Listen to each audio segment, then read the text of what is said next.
Hello and welcome to Sports Update on Trust TV. I am Emmanuel Fashim. I'm full of smile because my director is actually making me to smile this evening because he got me covered behind the scene. But we have a lot of stories making the round in the world of sports this evening. We are still looking at the new Super Eagles coach.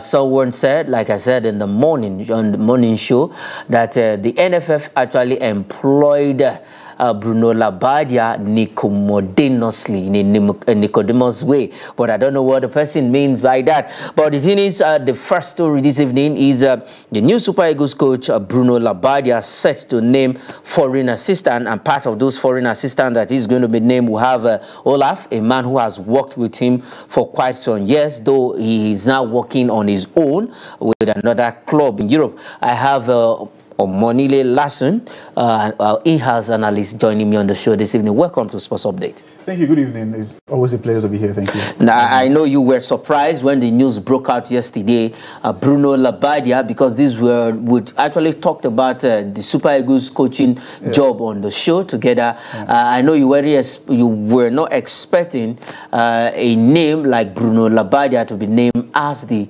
Super Eagles coach. Yeah, I have to say this with all due respect. I don't have any personal animosity against the man, but as a personal opinion, I think a Nigerian should manage the Super Eagles, to be fair. And to be honest, he has a very long and impressive CV. I've gone through his CV, some of the jobs he has done in the past.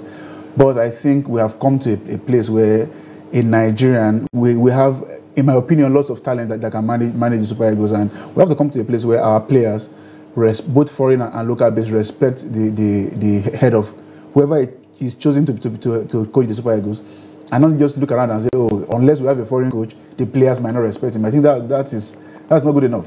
But well, here we have just a few days to some friendly match. So thank God we have qualifiers. Qualifiers. Actually, sorry, pardon me. Two very important matches, and let's not forget we have not really done well in recent times. In the World Cup qualifiers. So we have some very important things ahead of us, so hopefully we can focus.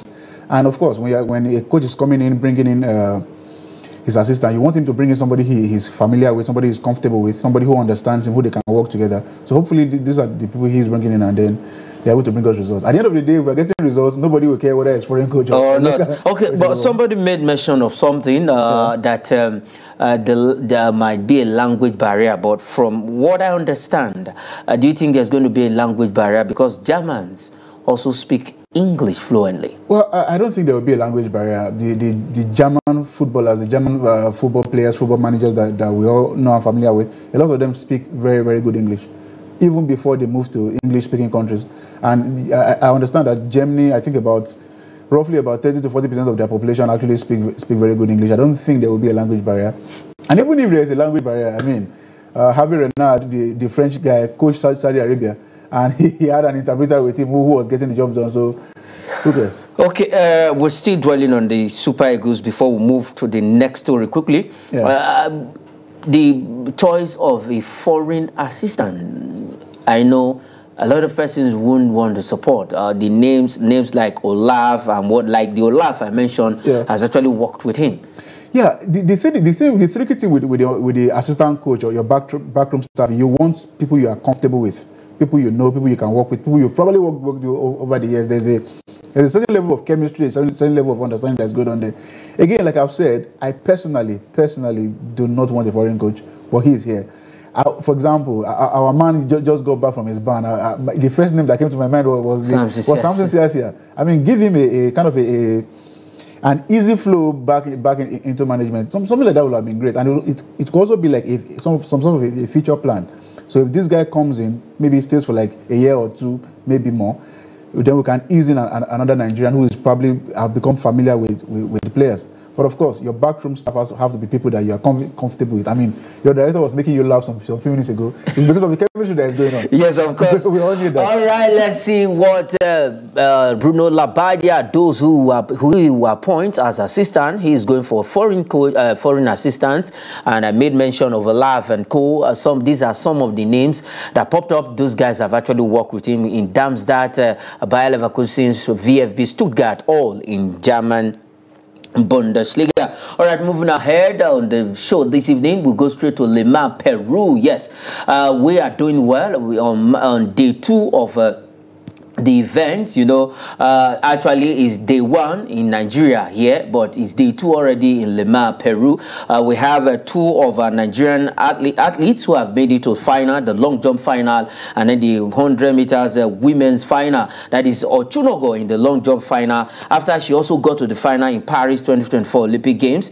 Now at the Under-20 World Athletic Championship in Lima, Peru, she's also in the final with a leap of 6.28 meters, for at least 4 centimeters better than what we saw at the Paris 2024 Olympic Games. 6.25 meters, I beg your pardon. In Paris, it was 6.28. This time around, 4 centimeters difference from what we saw in Paris, and now she's in final. That is Ochunogo, Prestina Ochunogo, and then we have Justina Eyakbobenye in the women's 100 meters final. Yeah, well, at least finally we have something to smile about, something to laugh about when it comes to athletics in Nigeria. Paris was not fun for any of us. It was a disaster by all metrics. But thank God we are breathing in new life, and this is very important because it's the under-20. So it's a training ground, so to speak. So we can, you know, from here we are settling into the future, bringing in these people at a very young age, and you know, nurturing their talent, and hopefully they keep developing and keep getting better, keep achieving better results. So by the time we show up at another international competition like an Olympics, we'll do better and we'll represent our country in a yes, we'll represent our country better. Those event final will be coming up early hours of tomorrow morning, deep late in the night. We wish Justina, we wish Yakbobenye to at least to pick a medal in the women's 100 meters final, and also Prestina Ochunogo to also finish on the podium when she goes there for the long jump. All right, moving ahead on the show this evening, we'll talk football. Let's looking at the women. The women has always been making us proud in this country, but this time around we'll switch over to club friendlies, where Asisat Oshola scores against Barcelona during a friendly game. Yeah, that has to be somewhat bittersweet, right? Asisat Oshola scoring against, you know, her former team right there, and like you said, the women always make us happy at every level, at every different kind of sports. And I'm grateful for her. I'm always, I mean, she's a legend of the women's game. If you're going back in time, I think you have to go way back to the likes of Perpetua before you can see someone who has that stature and that level of maturity playing for the Super Eagles, and also doing well at the club level. So I'm excited for her and see what she has. Yes, they actually lost that game 5-2, but she was on the score sheet against her former club Barcelona, where she actually made record. She's the 3rd highest goal scorer, all-time highest goal scorer for FC Barcelona Feminine. That's the women's team. She scored 117 goals for that team, becoming the first woman to win the UEFA Women's Champions League with Barcelona from Africa and Nigerian precisely. All right, moving ahead, still staying on Europe, let's go straight to Italy. This time around, we'll look at the Italian Serie A. We have quite a lot of Nigerians who have played in the Italian Serie A, who are still playing there. But one striker right now, Nigerian striker Isaac Success, quits club Udinese. This guy, in and out, he suffered a lot of injury with Watford. This is a guy who at least when he during the Under-17 tournament for Nigeria, he was actually one prospect we think he was going to take the Super Eagles by storm. Yeah, I think it's unfortunate when you see a young player who can't seem to stay fit and keep getting injured, keep getting bounced from club to club. It's very unfortunate, especially when you consider that the career of a sportsman is relatively very short. You only have a few years to impress, and if you don't, you just keep bouncing from clubs. And if you're not very careful, you have to go to like maybe a lower lower tier or a less known football club, which is unfortunate. But of course, we're wishing him all the best, and hopefully, maybe he can bounce back.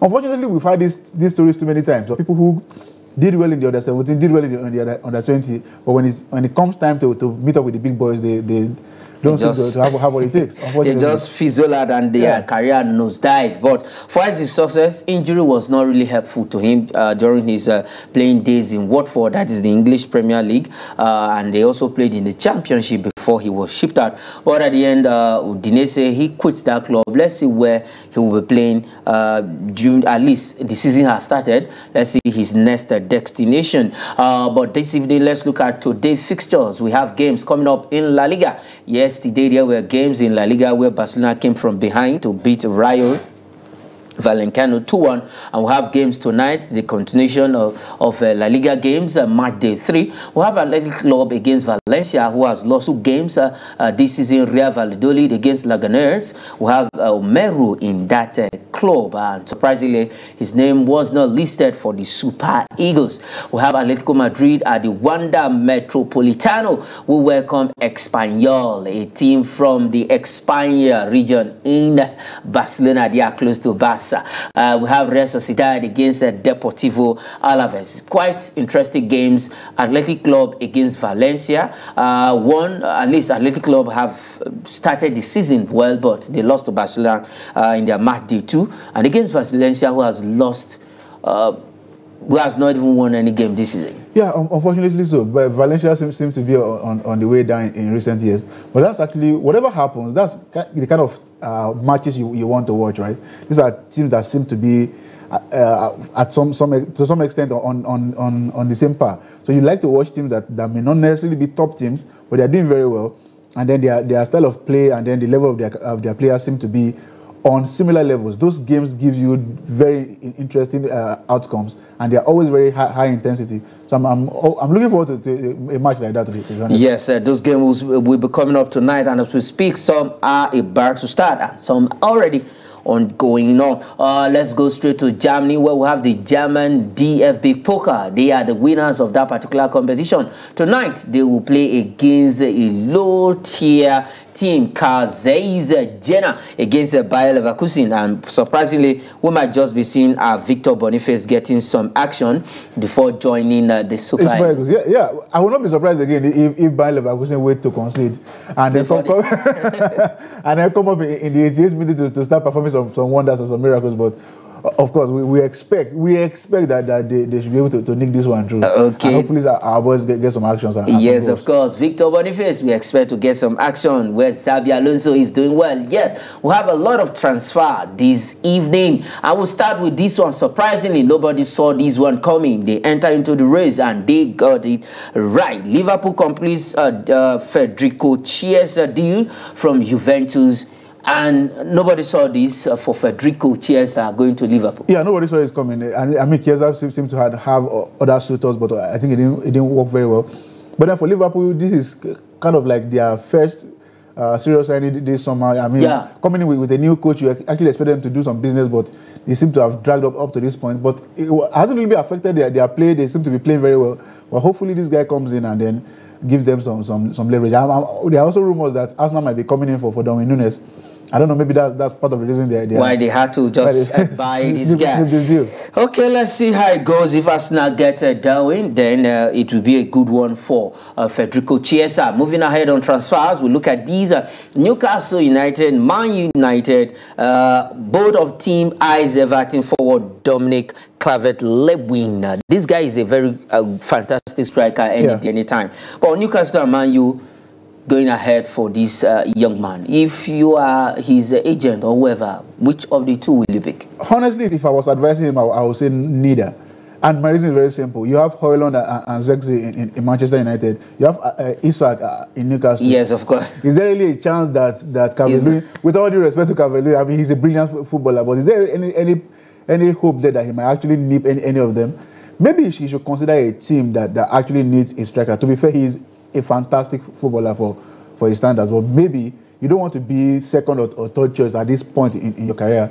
Okay, let's see how that goes for Kevin. We still have some days to the end of the transfer window. We actually looked at Victor Osimhen's transfer. On the 31st of August, there's going to be a big surprise because the transfers we never expected would actually happen before 12 midnight on that day. All right, let's move ahead on the show. Transfers. We look at these and people are saying yes, they are signing quantity, no longer quality, and they are signing a whole community. This time around, Chelsea shows interest in Aston Villa forward John Duran, another Chelsea going for. With all due respect, I think it's time I think I'm speaking on behalf of every football fan in the world. Ban Chelsea from transfers.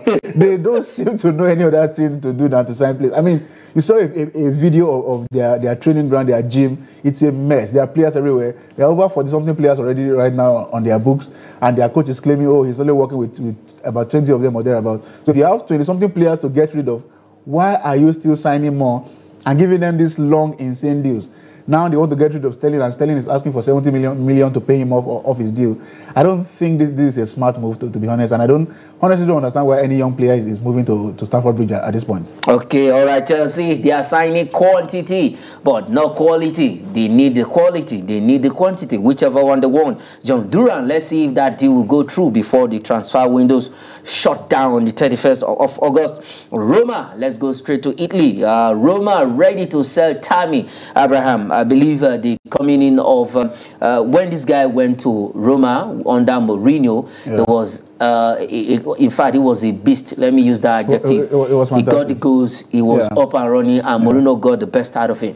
Yeah, Mourinho did. There are two players that Mourinho got the best out of that I was very impressed with. One was Chris Smalling, the other one is Tammy Abraham.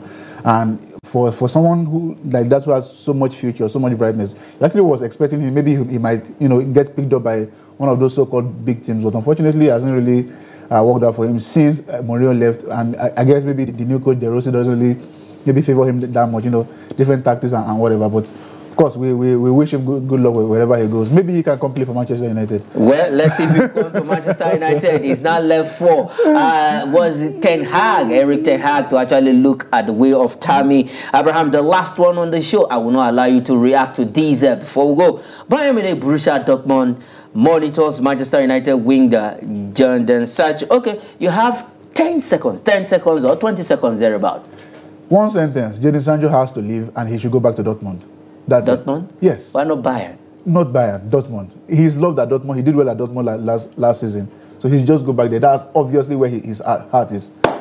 Home is where your heart is. Let him go home and then enjoy his football. We want to see the best of Jadon Sancho. Okay, you want to see the best of Jadon Sancho. If eventually Jadon Sancho now switches over to Bayern under Vincent Kompany, do you think Vincent Kompany is a coach? Because if you look at Tadic, the last coach he actually worked under, who left Borussia Dortmund, and Vincent Kompany, they are two very different characters. Two different coaches. But if he chooses to go to Bayern, well, because all the stars in Dortmund find their way the other to Bayern Munich, they win and come back. So what do you think, playing under him, is he going to be a good one? Well, Kompany is a disciplinarian, at least from what I've seen about him, or what I've learned about him, is sort of a mini Guardiola, if you will.